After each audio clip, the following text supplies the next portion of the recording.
হঠাৎ করে বঙ্গোপসাগর উত্তাল হওয়ার কারণে এবং মেঘাচ্ছন্ন আকাশ বৈরী আবহাওয়া থাকার কারণে কিন্তু আলিপুর মহিপুরে শত শত জেলেরা কিন্তু আশ্রয় নিয়েছে। এই মুহূর্তে আমি অবস্থান করছি যে আলিপুর মহিপুর মৎস্য বন্দরের যে ব্রিজ রয়েছে, আমরা সেই সেতুতে অবস্থান করছি। আমি আপনাদেরকে দেখানোর চেষ্টা করছি যে শত শত ট্রলার কিন্তু এই মুহূর্তে সেই আলিপুর মহিপুর মৎস্য বন্দরে অবস্থান করছে।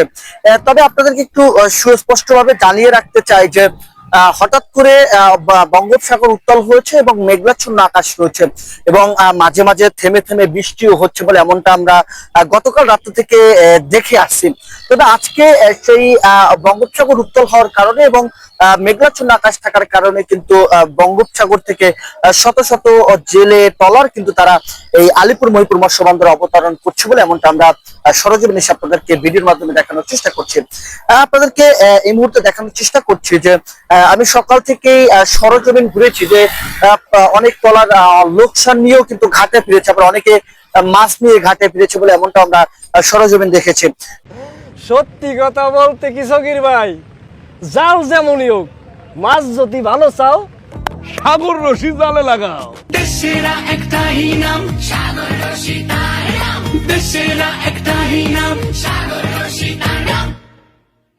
তবে একটু জানিয়ে রাখতে চাই যে 58 দিন নিষেধাজ্ঞার পর থেকে কিন্তু জেলেরা তেমন মৎস্য বন্দরে অর্থাৎ আলিপুর মহিপুর মৎস্য বন্দরে তেমন মাছের দেখা মেলেনি। তবে তারা 58 দিন নিষেধাজ্ঞার পরেও গভীর সমুদ্রে তেমন মাছও শিকার করতে পারেনি, কারণ নিম্নচাপের কারণে এবং উত্তাল বঙ্গোপসাগরের কারণে কিন্তু তারা মাছ ধরতে যেতে পারেনি বলে এমনটা আমরা জানতে পেরেছি তাদের কাছ থেকে।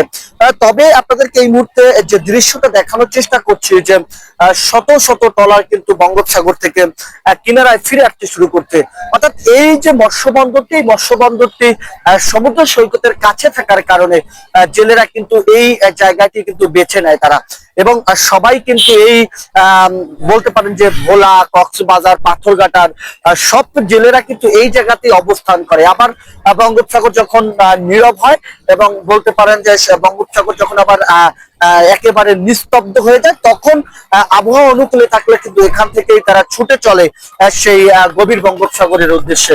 তবে সর্বশেষ আপনাদেরকে জানিয়ে রাখতে চাই যে বৈরী আবহাওয়াকে কেন্দ্র করে আলিপুর মহিপুর মৎস্য বন্দরে এই মুহূর্তে শত শত ট্রলারের অবস্থান করছে এবং অনেক ট্রলার কিন্তু লোকসান নিয়ে তারা কিনারায় ফিরেছেন। তবে অনেক জেলেদের সাথে কথা বলেছে, তারা বলেছে যে বলতে পারে বর্তমানে বঙ্গোপসাগর অনেকটা থাকার কারণে তারা সমুদ্র থেকে কিনারায় চলে এসেছেন।